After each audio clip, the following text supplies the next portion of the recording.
And now, it's time for another Dice Tower review with Tom Vasel. Hey everybody, I'm Tom Vasel, and today we're taking a look at David and Goliath. Now, David and Goliath is not a new game. In fact, this one here is from 2008. It's from Pegasus, this version. David and Goliath came to America from Playroom Entertainment. I reviewed it like 7 years ago. Their version of it, this version is better actually. The card quality is better, but they're pretty much exactly the same game. But this game is one that I think you should know about. There are many different versions of David and Goliath floating around out there. It is a fantastic trick-taking game. In fact, it's my favorite trick-taking game. Here's why.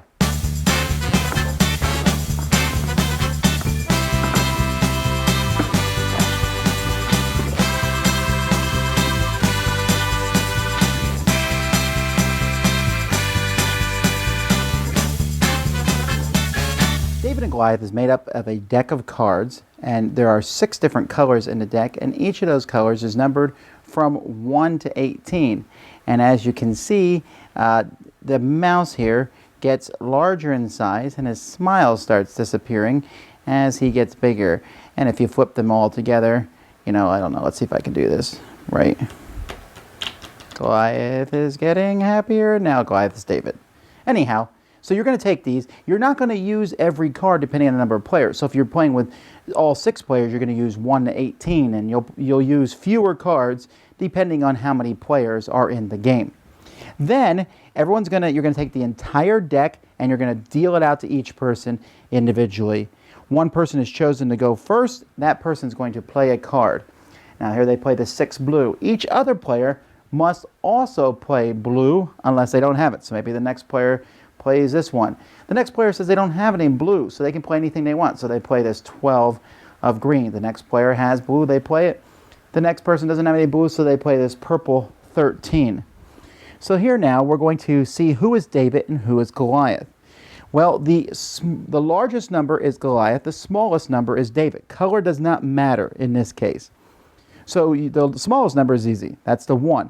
The largest number, there's 2 13s, so the second one that's played is the largest. Just like if there had been another 1 played, the second one would be smallest. So the person who plays the smallest card is David. They get the Goliath card. They're going to take this card and put it in front of them. The person who has played that card will take the rest of these cards and place them face up in front of them. Now, cards are worth points as the game goes by. If you have 1 card in front of you of a color, this card is worth 13 points. Now I have 6 more points. That's 19. That is not 20, unfortunately. When you have 3 or more of a color, each card is worth 1 point each. So this would be worth only 3 points. So at that point, you might as well just get a whole pile of blue because they're worth 1 point each. And you're going to score that way for each color. So at the end of the game, if this was how my scoring was, and these yellow numbers are hard to see, by the way. So here I would have 3 points in yellow, 7 points in blue, 25 points in green, and 13 points in purple. Whoever has the highest score at the end of the game is the winner. At the end of each round, after everyone's played a card, the person who played the Goliath card will lead the next round. They can pick any color in their hand and you play so on and so forth.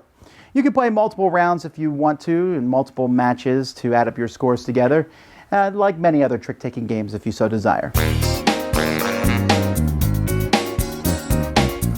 Now, I really like the component quality of these cards. They're decent cards. I like the fact that they have white borders. Other than the yellow ones are hard to read, like very hard to read. They should have put a black border on them. In the little tin box, which I'm not a huge fan of tins, but these little card tins are not as big of a deal because they're harder to mess with or bend or break. David and Goliath is my favorite trick-taking game. So this at the beginning, and I really mean so. The theme, whatever, but the card play itself is very intriguing to me. As you are trying to get cards, the perfect thing would be to have 2 cards of all 6 colors, right? That's a perfect thing, but that's very rarely going to happen. Playing David is powerful because you get 1 card of the type you need, but Goliath gets you a lot of cards. And after a while, if I take 3 red cards, well, I might as well take as many red cards as I possibly can at that point because at least I'll get some points out of the deal. And I also want to make sure that if you have 2 green cards, let's say you have the 17 and 18 of green, I want to make sure you get at least 1 more green card. This game's a very fascinating game that scales well. A 6-player game which doesn't normally work well in a trick-taking game, I find it to be very enjoyable here. It's a little casual, but it's fun as you play the cards and get the different numbers in front of you.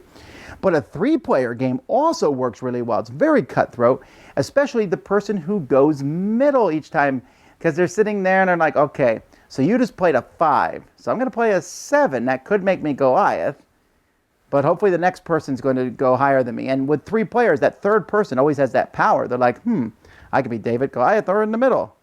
And you're going back and forth and taking the cards, and the game is supposed to go...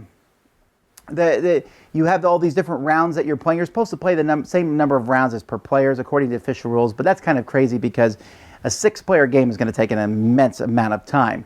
But I feel like one round with all the cards is a game in and of itself to some degree. But if you want to keep score and keep track of things, this is one of those games that you can play. I mean, why would I play hearts or spades or anything when I have a game like this, which I find just fascinating? I like it when the colors hit the table, boom.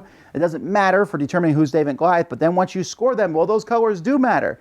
I want to be Goliath if I see 2 yellows, 2 reds, and a blue, and I play a blue Goliath, boom, I just got 2 cards of every color. Boom, or actually except for mine, because David's going to get mine, but still 5 cards in different colors, that's great.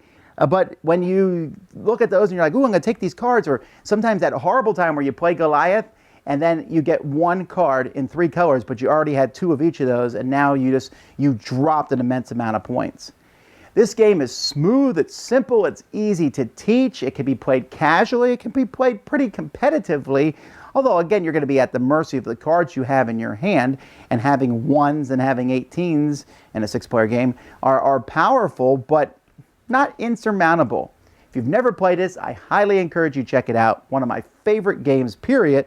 Definitely my favorite trick-taking game, David and Goliath. Dice Tower Judgment into my collection. Thanks so much for watching the Dice Tower videos. Find more great videos and reviews, as well as our top-rated audio podcast at Dicetower.com. You can also find other great shows at Dicetowernetwork.com. I'm Eric Summerer, and you've been watching The Dice Tower. The Dice Tower is sponsored by Cool Stuff Inc., where you can find great games for great prices. Cool stuff in stock. Check them out at CoolStuffInc.com. Shut the door!